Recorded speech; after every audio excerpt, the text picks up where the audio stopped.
If you're a high-performing Black professional and you've been looking at your seventh grader's calendar and asking yourself, why does this look like a random activity buffet? When what we actually want is honest direction. Activities that match who they are, not just what looks good. I'm here to tell you that you're not crazy. You're just noticing something that most families don't recognize until junior year, when it's noisy, stressful, and way harder to solve. Post-affirmative action, busy is not strategy. It never was, but in this era, it definitely is harming more than helping. Random clubs do not become a narrative later on. They just become a resume that read like a group project no one led. So here's what I want for you by the end of our time together. I want you to have a simple narrative lens that you can start using this month. So instead of asking, what should my kid join? You'll know exactly how to choose one or two lanes, protect the right habits, and to actually connect what your child already naturally cares about to the real world. So their future T20 application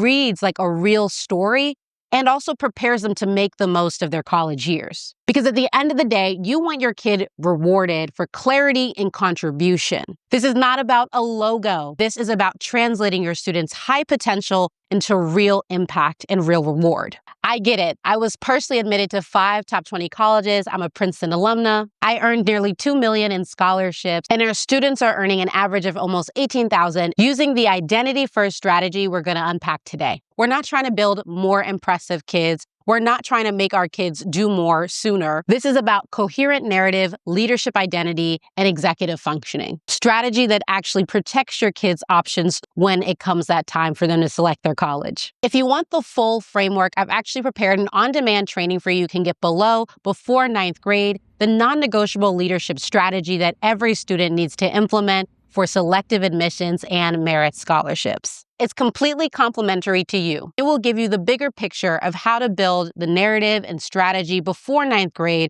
to keep high school from becoming a burnout sprint. It's linked below, so go ahead and grab that now. Let's dive into the 7th grade roadmap.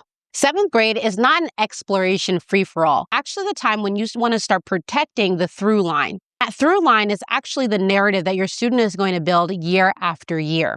We don't want this happening randomly. We want it intentionally scaffolded. I'm going to show you the process to do that right now. So I want you to think about it as really 3 critical principles that feed into each other. First is curiosity, then consistency, and finally contribution. If you anchor here, you'll actually start building something coherent for your student naturally, organically, without forcing it onto them. A lot of parents feel like to intentionally prepare for elite admissions in middle school is putting on more pressure for the kid, but it's actually about being really intentional about the exploration phase when these years are literally not being tracked by college admissions officers. Once your student starts 9th grade, that's when everything is going to get shared. And oftentimes families are not doing intentional exploration until high school.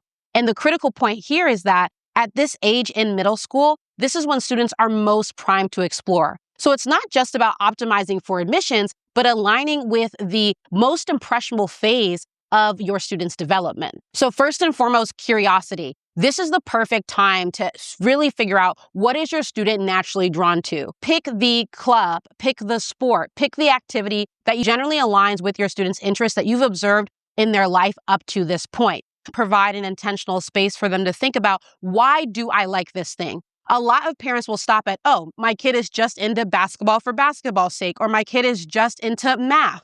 But they don't dig deeper to understand what are the underlying values, what is the unique way that my student thinks that's driving their interest in this area. It's really important to understand what's underlying that curiosity. We can then unpack this next point, which is consistency. And that consistency is all about helping your student develop really concrete transferable skills. Within basketball, yes, there is the innate skill of getting great at handling the ball and winning the games. However, underneath that, there are transferable skills around leadership, communication. That is actually what's drawing your student to the sport. Maybe your student is a natural team builder. Maybe your student really likes a specific part of the process and they like being able to calculate, or they like the spontaneity. Getting underneath that allows us to then double down on what are the skills that this activity is empowering my student to build. Those skills are going to be transferable into other domains in their life later on. This is the secret sauce to developing that through line, because now you're able to map, these are the concrete skills that my student is building across the board in all their activities. Now they're not random, they are all threaded together. Contribution is all about when that skill is translating to real impact. So depending on the skill, that is going to determine the type of contribution. How are the skills that my student is building in these activities actually connect to a real world problem and solve real world issues? And I'm not necessarily talking about solving cancer, but maybe on the basketball team, there is a particular issue around conflict amongst core players. If the skill that your student is building is communication skills, perhaps there's a way that they can translate those communication skills into being a mediator for the conflict. It really is about naming and mapping. How can that curiosity translate into consistent skill building that then translates to real contribution to make meaningful change? In 7th grade, simply build the habit. We're not trying to have our students launch nonprofits at a national level. They might do that 4 to 5 years from now. What we really are focusing on is building the habit of naming the skills and naming the contribution. That skill is critical to empowering our students to feel confident enough to take on bigger projects down the line. Following this framework will allow you to help your student choose 1 or 2 lanes rather than 10. I highly discourage families from having their kids in multiple sports. Of course, there's a great phase for that, for them to really figure out which sport do they love most, but figuring out why is it all these sports that they love, and then how can we also find a transferable activity that will build that through line that they can really focus on those 2 things, get really good in those 2 lanes, rather than diversifying their attention in a lot of different places.